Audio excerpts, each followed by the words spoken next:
Welcome back नाज़रीन। परवेज़ साहब ये बताएं कि फिर अब जो ऑटो इंडस्ट्री की ग्रोथ है तो ख़ासी आपने टोन डाउन की हुई है। ये 3-3.25 लाख तो आई थिंक ऑटोमेटिकली हो जानी चाहिए जितनी इस मुल्क की आबादी है और जिस तरह से डिमांड है। ये तो हमारे बल्कि लम्स के मॉडल्स के ऊपर ही हमने बेस की हुई है। अच्छा। उसमें कई चीज़ें वेरिएबल्स डाले जाते हैं, तो I hope one would like कि इससे ज़्यादा हो, लेकिन पर एक चीज़ मैंने नोटिस की है कि जिस तरह से टेलीकॉम और दूसरे जो सेक्टर्स हैं वो जिस तरह से एडवर्टाइज करते हैं, प्रमोट करते हैं, उस तरह से ऑटो इंडस्ट्री में इतनी एडवर्टाइजिंग नहीं है।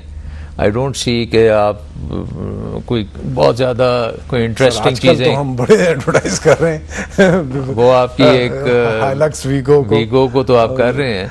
नहीं, हम एडवर्टाइज करते रहते हैं इसलिए कि देखें इट्स एक्सपेंसिव। और अब जो हम जब गवर्नमेंट के साथ होते हैं तो वो कहते हैं कि जी गरीब आदमी नहीं खरीद सकता। भाई अब वी नीड टू रियलाइज कि गाड़ी गरीब नहीं खरीद सकता। We need to realise that. नहीं, this is a middle class phenomenon. It's a middle class phenomena now. Right now what we need to do is कि we need to put into the stop cars, we need to regroup with the government, जो भी है, चाहे FBR हो, MOI, planning commission, whatever, से कि भाई एक पॉलिसी का एक डायलॉग हुआ था, एक हद तक आई थी, जायका की रिपोर्ट्स मौजूद हैं। Now come up with a policy, because otherwise it just means we will be reluctant, anybody would be reluctant to introduce कोई नए मॉडल्स अपने, राइट। और बाहर के जो प्रिंसिपल्स होंगे वो भी ये सोचेंगे कि भाई आप हुकूमत का फैसला ही नहीं कर सकती कि क्या चाहिए क्या नहीं चाहिए। और in between some other country, Vietnam, Indonesia वगैरह will come up with policies which are more favourable. तो वो कहेंगे कि बजाय इसके कि हम यहाँ पे इन्वेस्ट करें।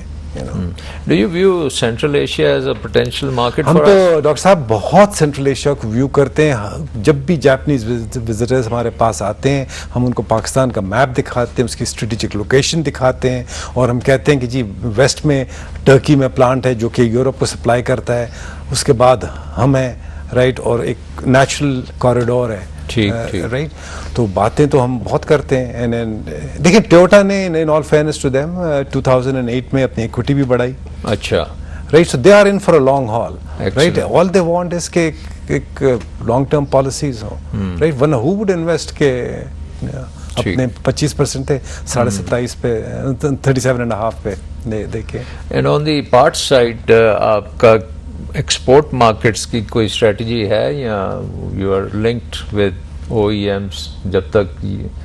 डॉक्टर साहब हमारी जो एक्सपोर्ट पिछले 10 साल में $6 मिलियन से लगभग इस वक्त कोई फिगर कोई $100 मिलियन के करीब इसकी आई हुई है, ठीक है। बट हैविंग सेड दिस, अगर आप मुझे पूछें कि I am satisfied with this number, I am not satisfied with this number. Very important OEM का स्टिमुलस जो होता है that stimulates the vending industry. But मैंने जैसे पहले बात की थी कि आफ्टर मार्केट भी स्टिमुलस एक वेंडिंग इंडस्ट्री की ग्रोथ होती है और एक्सपोर्ट बहुत ज़्यादा उसमें ग्रोथ दैट्स द ग्रेवी, ठीक है, दैट्स द ग्रेवी।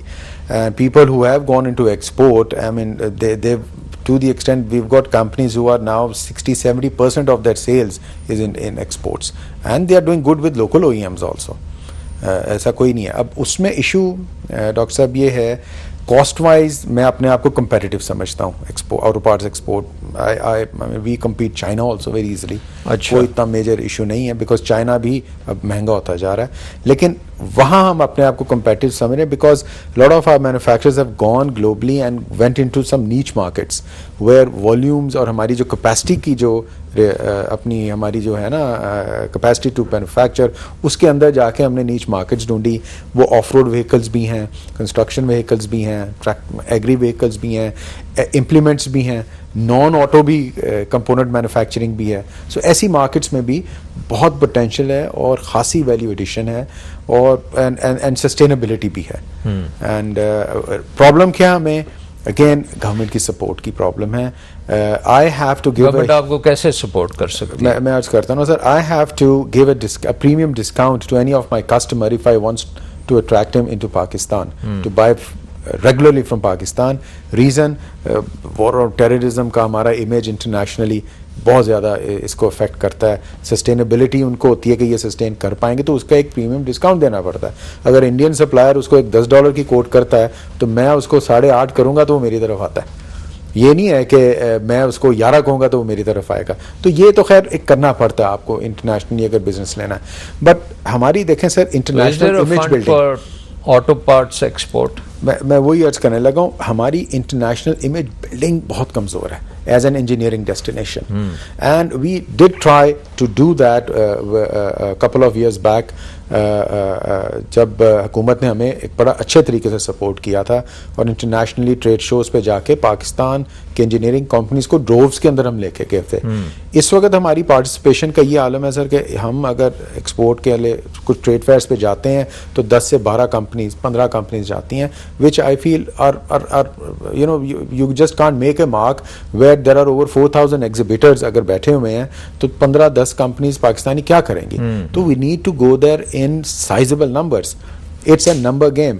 अगर 200 एक्सपोर्टर्स आपके potential auto parts makers international exhibition में जाके प्लेस करते हैं तो उसमें 10 to 15% भी आपको हिट होता है तो 10-15 बंदे आपके एक्सपोर्ट्स में आ जाएंगे. तो जब आप 15 कंपनीज लेके जाते हैं तो उसमें 1-2 ही आ सकते हैं ना. तो आप लेट्स से 100 मिलियन से $1 बिलियन तक एक्सपोर्ट कितने साल लगेंगे? वेल मैंने ये कहा है हुकूमत से, बार बार मैं कह रहा हूँ कि जो हमारी $100 मिलियन ही आपकी एक्सपोर्ट हमारी है, उसके $2 मिलियन जो है वही फंड 2% से 4% फंडिंग एक्सक्लूसिव ऑटो एक्सपोर्ट्स के ऊपर आप लगा दें तो मैं एटलीस्ट आपको 10 से 15 से 20% सालाना सस्टेनेबल एक्सपोर्ट ग्रोथ दे सकता हूँ. लेकिन आप हम पे खर्च तो करें ना, हमें सपोर्ट तो करें ना जहाँ जहाँ हम चाह रहे हैं. जो तो आपकी EDF की जो कंट्रीब्यूशन है वो आप पे खर्च होनी चाहिए. मैं वो एडिशन भी मैं कहता हूँ आप करें, बिकॉज डॉक्टर साहब देखें आपकी रिटर्न आपकी ROR इसमें बहुत अच्छी है. नहीं, if you are cheaper and if you are good quality तो फिर तो आपको कोई रोक नहीं सकता. Yes. तो you feel you have both quality and price. We you do. can compete. We do, and we also got the entrepreneurship. अभी बात पहले हो रही थी, we have become excellent crisis PhD managers. PhD हो गए crisis management में. और देखें पाकिस्तान जैसे मुल्क के अंदर अगर हम एक component manufacturing करके on time JIT डिलीवरी दे सकते हैं, दुनिया में क्यों नहीं दे सकते? तो पाकिस्तान में कौन सा कंपोनेंट है जो आप कह सकते हैं कि दुनिया में सबसे बेस्ट जगह पाकिस्तान है? देखें इस वक्त चूँकि इन्वायरमेंटली दुनिया में इश्यूज आ रहे हैं, यूरोप एंड ऑल दैट, तो कास्टिंग्स और फोर्जिंग्स का बहुत ह्यूज पोटेंशियल है. अच्छा. यस. वो तो और पाकिस्तान के अंदर है. हमारी अच्छी इंडस्ट्रीज हैं जो कि इसके अंदर खासी एक्सपोर्ट कर रही हैं, लेकिन कैपेसिटी का इशू है. अब कैपेसिटी इसलिए इशू है कि lot of people just don't know कि बाहर पोटेंशियल क्या पड़ा हुआ है. But people who have gone into exports, they are expanding their capacity like anything. And we've got very good examples in Pakistan जो लोगों ने पिछले 10 सालों से अगर इस कास्टिंग फोर्जिंग्स के अंदर अपनी लाइन को बाहर किया है मशीनिंग के अंदर, उसमें तो वैल्यू एडिशन बेशुमार है. ठीक ठाक वैल्यू एडिशन है सर, ठीक ठाक वैल्यू एडिशन है. It's simple matter of building our image and making Pakistan an engineering destination internationally. People just become very very surprised. Lot of places where we go लोग आते हैं कहते हैं यार पाकिस्तान भी ये कंपोनेंट बना रहा है. मैं अगर किसी को कभी कहता हूँ कि यार we are exporting to Europe for the last 15 years, हैरान हो जाते हैं वो कि अच्छा जी आप एक्सपोर्ट भी कर रहे हैं. आपकी लंदन टैक्सी ब्लैक कैब उसके अंदर मेरी अपनी कंपनी का कंपोनेंट पिछले 12 साल से लग रहा है. अच्छा. और हम plastics, it's a plastic washer bottle जो हम देते हैं और वो हम दे रहे हैं यहाँ से.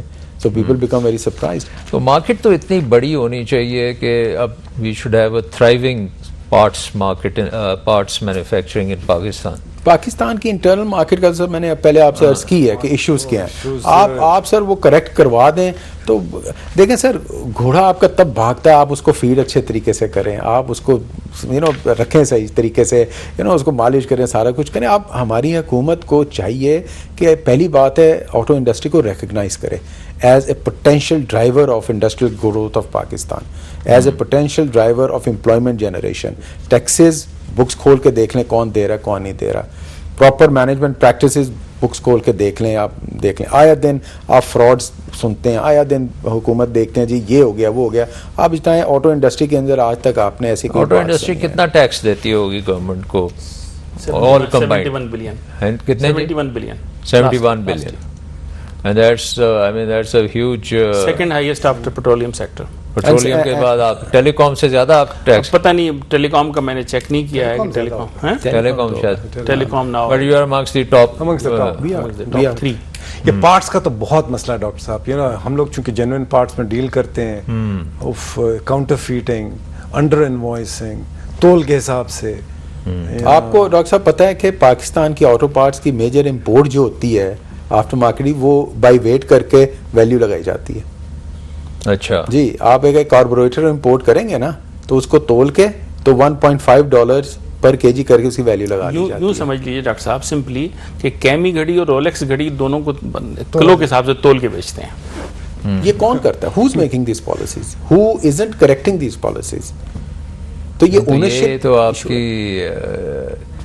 कमजोरी तो आप ही की है ना, क्योंकि हम तो it देखें- seems नहीं, they are ठीक more है। powerful नहीं, नहीं, people that is fair enough. That who comment, are आपका count- comment is fair, right? I think as auto industry we need to lobby, we advocacy होनी चाहिए, you know, वो सब करना चाहिए. And then maybe we have lagged behind. और जिस तरह आपने कहा एजुकेशनल इंस्टीट्यूशन को, पब्लिक को अवेयरनेस क्रिएट की जाए. ठीक। एक हम ब्रेक लेते हैं, तो वही साहब आपसे मैं ये फिर पूछूंगा कि गवर्नमेंट में आपका चैंपियन कौन है? Will take a short break.